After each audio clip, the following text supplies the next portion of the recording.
We began by listening. We endured the cold.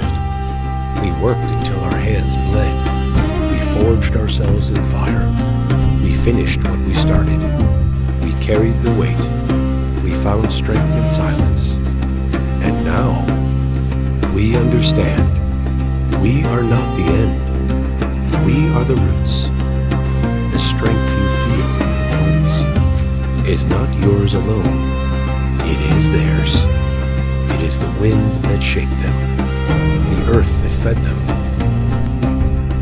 the fire that tested them. Stand tall. Remember. Endure. Pass it on. Because the cycle does not break. It continues through us. We are the roots, and the tree will grow stronger.